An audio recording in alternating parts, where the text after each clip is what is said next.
और इस वक्त एक बड़ी खबर जो मिल रही है वो आपको न्यूज़ 18 इंडिया पर बता देते हैं। कफ सिरप कांड में एक बड़ी खबर बताई जा रही है। जो कफ सिरप कंपनी का मालिक है उसकी गिरफ्तारी की इस वक्त खबर मिल रही है। देखिए, अलग अलग जगहों पर लगातार छापेमारी की खबर पहले भी मिल रही थी, कोशिश यही की जा रही थी। चेन्नई से अब कंपनी के मालिक की गिरफ्तारी हो गई है, ये इस वक्त खबर मिल रही है न्यूज़ 18 इंडिया पर आपकी टेलीविजन स्क्रीन पर। छिंदवाड़ा कफ सिरप केस में ये बड़ी खबर है। तस्वीर भी आप जरा देख लीजिए। कफ सिरप कंपनी का ये मालिक बताया जा रहा है। चेन्नई से इसकी गिरफ्तारी हो गई है क्योंकि इसी कफ सिरप को पीने के बाद आपको याद होगा कैसे खबर सामने आई थी, कहीं बच्चों की मौत हो गई थी।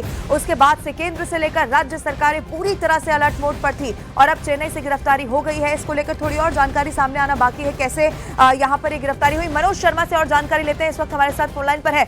मनोज, अलग अलग टीमें बनाई गई थी, लगातार छापेमारी हो रही थी, आखिर कैसे हुई गिरफ्तारी और क्या खबर है इस वक्त आपके पास?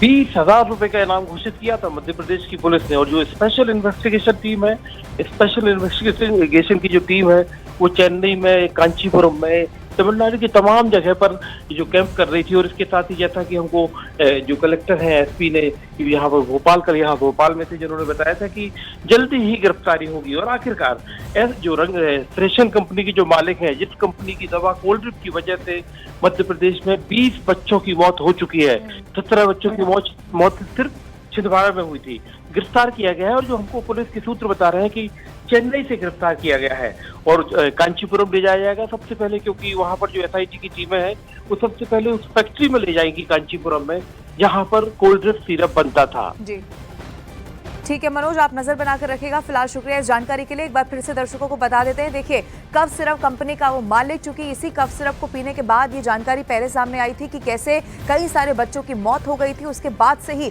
लगातार छापेमारी की जा रही थी, इसे ढूंढने की कोशिश की जा रही थी और आखिरकार इस कफ सिरप कंपनी के मालिक की गिरफ्तारी हो गई है। मनोज हमारे साथ मौजूद है। मनोज, क्या आप डिटेल मिल रही है, क्योंकि सरकार देखिए पहले ये साफ कर चुकी है कि जो भी इसमें दोषी होगा बख्शा नहीं जाएगा, क्योंकि बच्चों की मौत का ये पूरा मामला था।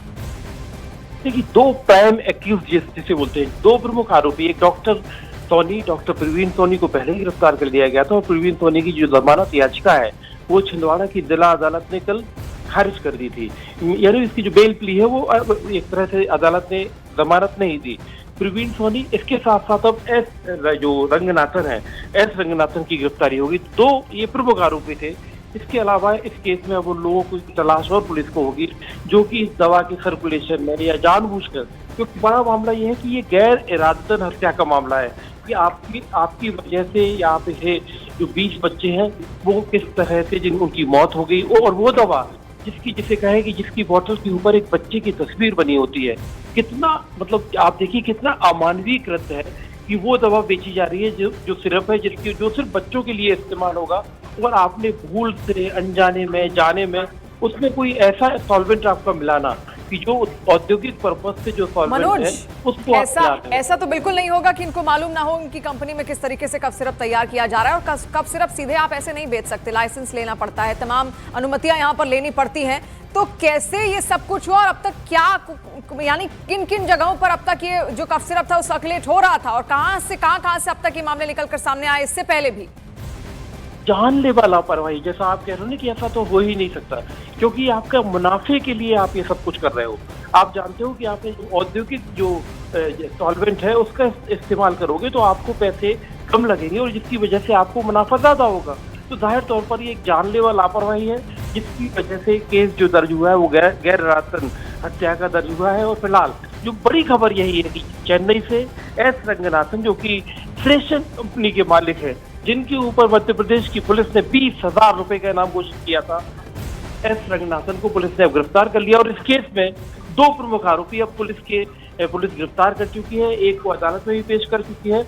अभी आज जो पुलिस की हमें सूचना मिल रही है पुलिस के सूत्रों से, स्पेशल इन्वेस्टिगेशन की टीम जो कि चेन्नई में बैठी हुई है, चेन्नई में कैंप कर रही है, कि आज कांचीपुरम में एस रंगनाथन को लेकर जाएगी। और इसके बाद इसमें ये देखना होगा, क्योंकि लाना यहाँ पर है तो हो सकता है कि वहाँ की अदालत में पेश करना पड़े। पेश करने के बाद और जांच का दायरा, क्योंकि जाहिर सी बात है जिन बच्चों ने दम तोड़ा उनका परिवार इंसाफ चाहता है, लेकिन इस पूरे मामले में जो ये गिरफ्तारी हुई है, कितना स्टॉक बन चुका था, कितना स्टॉक मार्केट में मौजूद है, कितना स्टॉक अभी भविष्य में मार्केट में पहुंचने वाला था, ये सब जांच के विषय हैं, क्योंकि क्या सिर्फ यही कफ सिरप बनाई जा रही थी या फिर कुछ और भी ऐसी दवाइयां मार्केट में आ सकती हैं या आ चुकी हैं या आने वाली थी जो कि इसी तरह से जहरीली और खतरनाक साबित हो सकती थी? आपको लगता है ये सब जांच का विषय है? जांच के दायरे में ये सारी चीजें हैं, क्योंकि अभी सबसे बड़ी जांच का विषय सामने ये है कि कोल्ड ड्रिंक जो अभी तक, जैसे इसके अलावा मध्य प्रदेश में टोटल 3 कंपनियों पर अभी तक पाबंदी लगी है, और मध्य प्रदेश में जो 3 कंपनियां कोल्ड ड्रिंक, जिसमें सबसे पहले है कोल्ड ड्रिंक की वजह से 20 बच्चों की मौत का मामला, FIR बाकायदा दर्ज है, गैर इरादतन हत्या का मामला दर्ज है। इसके अलावा गुजरात की 2 कंपनियों में भी जो DEG डाई एथिलीन ग्लाइकोल की जो मात्रा है वो तय मानक से ज्यादा पाई गई, तो उनको भी गुजरात, यहाँ पहले तो मध्य प्रदेश में पाबंदी लगी, इसके अलावा गुजरात और केंद्र की सरकार को बोला गया। लेकिन इस मामले में बड़ा मामला ये है कि जो सॉल्वेंट है DEG, जो कि घातक है, जिसकी तय मात्रा जो कि 0.1 मनोज, नजर बनाए रखिएगा, आगे भी आपके जरिए जानकारी दर्शकों तक पहुंचाएंगे। फिलहाल शुक्रिया।